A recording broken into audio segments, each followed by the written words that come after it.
All right, Studio Series. What? What? What? What? What am I looking at?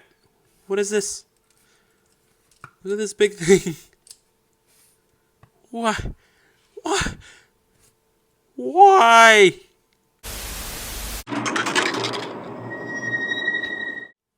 Sup, guys?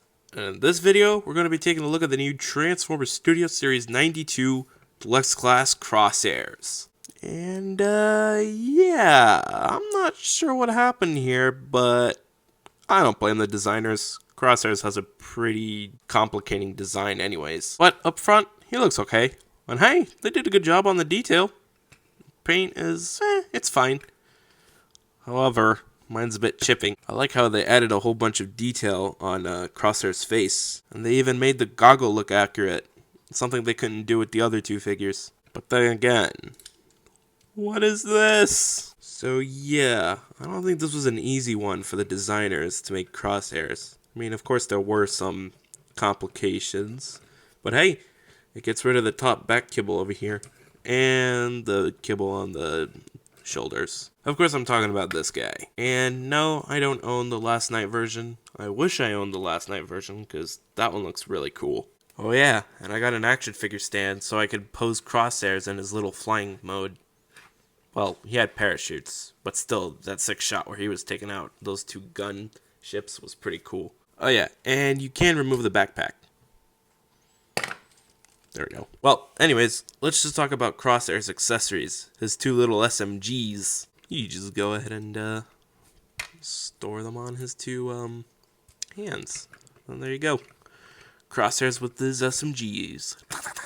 And for weapon storage, there's these little ports. Or not really ports, but there are those tabs where you just snap in the SMGs right there. A bit goofy, but hey, it works. And you know, this figure isn't that bad, but like the back, it's so cringe. Oh yeah, anyone else remember Crosshairs, or at least the original Crosshairs, having like 3 guns, 2 of them being absolutely useless? Glad they changed that. Oh yeah, for some weird reason, the designers decided for the box art to be based off of The Last Night.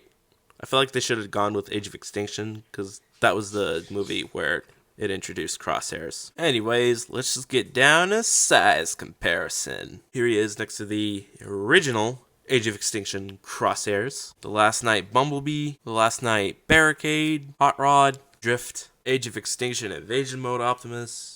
Man, we need a Studio Series scale of this guy. Same thing with The Last Night Optimus Prime. And to top it all off, here he is next to Grimlock. Anyways, let's just get down to articulation. It's so hard moving the arms up and down. Also, articulation is quite limiting for this guy. But hey, at least there's a ball joint at the head. You can't even see the up and down for this guy. Swivel. Huge backpack comes out.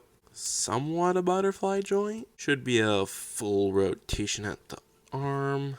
Bend at the shoulder. Bend at the elbow. Very stiff elbow joint.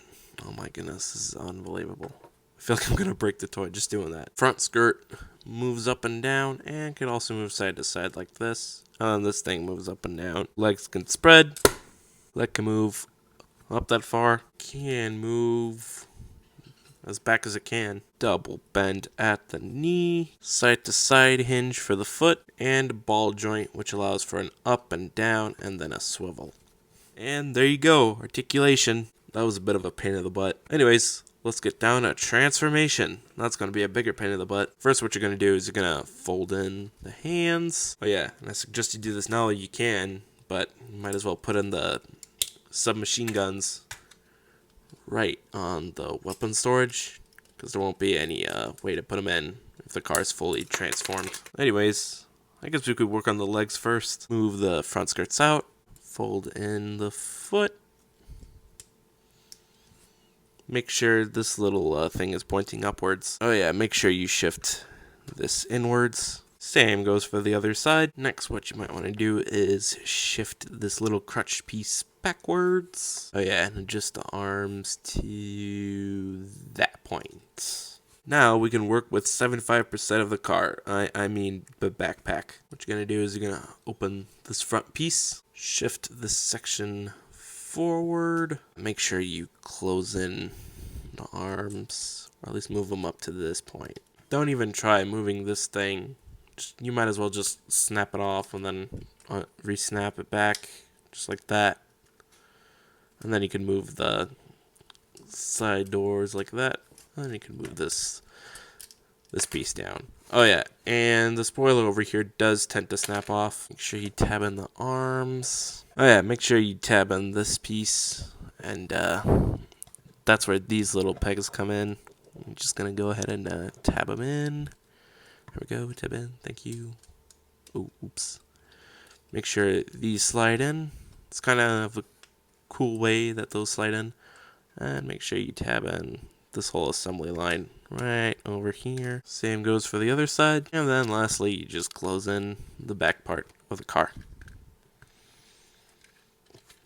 And then make sure you put the spoiler back if it tapped off while you were transforming this guy. And there you go. There you have the car mode. This was not fun to transform, but hey, the car mode looks great. This is awesome. Definitely way much better than this thing.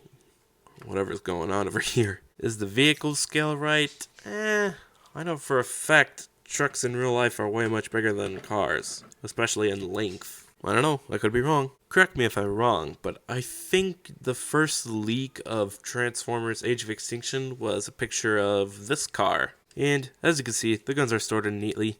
If you transformed this figure into the car mode and forgot to put the guns on the sides over here, it would have been impossible for you to put the guns in while he's in his car mode. The back looks nice, and this paint scheme is so cool. Not sure why, but Hasbro completely missed the side over here on the original one. Oh yeah, and the front on the Studio Series does a way much better job than the one on the Age of Extinction one. And the Age of Extinction one that I have is kind of old. I think when I picked up this guy, I think it was 2014. And I know for a fact this toy has seen better days. Well, I think that's pretty much it. I think that's all I have to say for this guy. He's an okay figure. Just kind of wished I could have handled the backpack better. But overall, it's fine. Glad he comes with the SMGs. And I'm glad they did the head sculpt justice. Anyways, be sure to leave a like, share this with your friends, turn on post notifications so that you don't miss another video. And be sure to hit that big red button so we can pass 2,000 subscribers. See ya.